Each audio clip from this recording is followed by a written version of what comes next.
प्रियदर्शी आप सभी बच्चों का स्वागत करती हूँ। अपनी जो 12वीं की कक्षा है उसमें तुलसीदास जी के दोहों को हम पढ़ रहे थे और अपन ने 3 दोहे तो उनके पिछली कक्षा में पढ़ लिए हैं। हम उसी क्रम में आगे की तरफ चलते हैं। उनके ये जो अपनी बुक में है ये 7 दोहों का संकलन किया गया है, उसमें से ये 4 दोहे और है। प्रत्येक दोहे जो है वो नीति से परिपूर्ण है। प्रत्येक दोहे से कोई ना कोई प्रश्न जो है उसका निर्माण अवश्य होता है और वही एग्जाम में पूछा जाता है। हो सकता है इनसे व्याख्या भी पूछ ले और इनसे क्वेश्चन भी पूछ ले, प्रश्न भी पूछ ले। तो हम उनकी व्याख्या पढ़ते हैं तुलसीदास जी के दोहों की। राम कृपा तुलसी सुलभ गंग सुसंग समान, जो जल पर जो जल मिले कीजे आपु समान, तुलसी कीजे आपु समान। तुलसीदास जी कहते हैं राम की कृपा से, तुलसीदास जी कहते हैं कि राम की कृपा से, सुलभ का अर्थ होता है सहज प्राप्त, सहज प्राप्त होने वाली गंगा, और सुसंगत का मतलब अच्छी संगति, अच्छी संगति, और गंगा नदी। जो का मतलब जो, जल का मतलब जल में, परे का मतलब मिल जाने से, जो जल गंगा के जल में मिल जाने से, और जो व्यक्ति सज्जन से मिल जाने से, कीजे का मतलब कर देता है, आपू का मतलब अपने, समान का मतलब समान। कवि तुलसीदास जी कहते हैं कि राम की कृपा से गंगा नदी का जल और अच्छी संगति के व्यक्ति, जल जो है गंगा नदी में कोई भी जल जाके गिरे वो अपने समान बना देती है, और सज्जन व्यक्ति से जाकर, जन का मतलब लोग, कोई भी लोग सज्जन व्यक्ति से जाकर मिले वह अपने समान उनको सज्जन बना देती है। किसकी कृपा से? राम की कृपा से। इसका अर्थ है कि गंगा नदी और अच्छा व्यक्ति जो होता है, जैसे गंगा में कहीं से भी कोई जल आए उसमें गंगा अपने समान उसको पवित्र बना देती है, और सज्जन व्यक्ति के पास कोई भी दुर्जन व्यक्ति जाए तो वह अपने कर्मों से उसे अच्छा समान बना देता है। आगे के कर्म में इसमें जैसे एक ही वर्ण की आवृत्ति और अधिक बार हो जाए तो अनुप्रास अलंकार कर देना है। तुलसिया संसार में भांति भांति के लोग, सबसे हिल मिल चालिए नदी नाव संयोग, तुलसी नदी नाव संयोग। तुलसीदास जी कहते हैं कि इस संसार में अलग अलग, भांति भांति का मतलब अलग अलग स्वभाव के लोग रहते हैं, अलग अलग स्वभाव के लोग रहते हैं।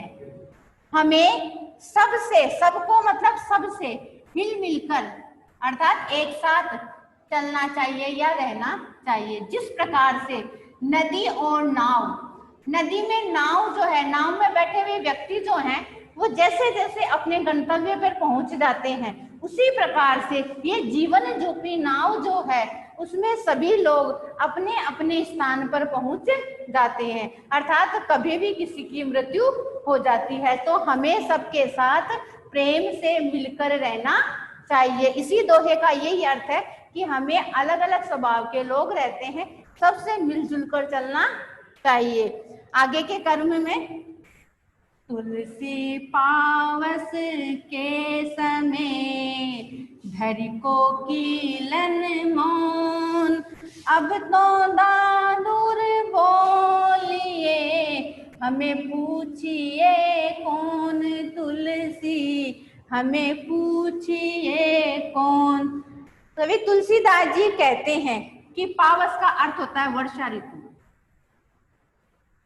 वर्षा ऋतु में, वर्षा ऋतु के समय धरी का मतलब धारण कर लेती है, मौन का मतलब चुपचाप, कोकिल का मतलब कोयल। बारिश प्रारंभ होने पर कोयल मौनता धारण कर लेती है, अर्थात चुपचाप रह जाती है। क्योंकि अब तो मतलब उस समय दादुर का मतलब होता है मेंढक, बोलिए का मतलब बोलते हैं, हमें का मतलब हमें, पूछी का मतलब पूछते हैं कौन। कहने का तात्पर्य यह है कि जब मूर्खों की सभा लगी रहती है तो जो सज्जन व्यक्ति होते हैं अर्थात जो बुद्धिमान होते हैं वे उस समय मौन रहते हैं, क्योंकि उस समय मूर्खों के अंदर जो विद्वान है उनकी कोई बात नहीं सुनता है। तो इस कोयल के माध्यम से वह मूर्खों की और जो सज्जन व्यक्ति है उनका संकेत किया गया है। आगे के कर्म में तुलसी ऐसे मैं के सका, धीरज धर्म विवेक, साहित्य साहस सतव्रत, राम भरोसो एक तुलसी, राम भरोसो एक। तुलसीदास जी कहते हैं असमय का अर्थ होता है बुरे समय, अर्थात व्यक्ति का जब बुरा समय आ जाता है तो उस समय सका का अर्थ होता है उसके मित्र। जब व्यक्ति का बुरा समय आता है तो उसका कौन मित्र होता है? एक तो होता है धैर्य, उसे धैर्य रखना चाहिए, अपना धर्म निभाना चाहिए, अपनी बुद्धि से काम लेना चाहिए। साहित्य का मतलब होता है श्रेष्ठ ग्रंथ, साहस का मतलब हिम्मत, और सतवट का मतलब सत्य को धारण करना, और राम का भरोसा।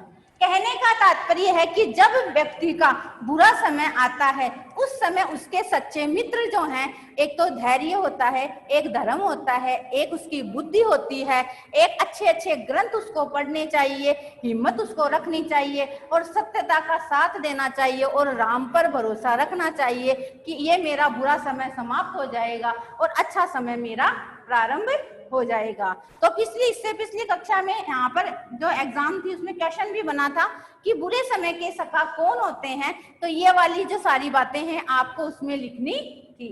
ये अपना यहाँ पर तुलसीदास जी का जो अध्याय है वह संपूर्ण पूर्ण हो रहा है। आगे के कर्म में हम कल जो है वो राजा राम पढ़ेंगे, राजा राम के जीवन परिचय के बारे में। थैंक यू बच्चों।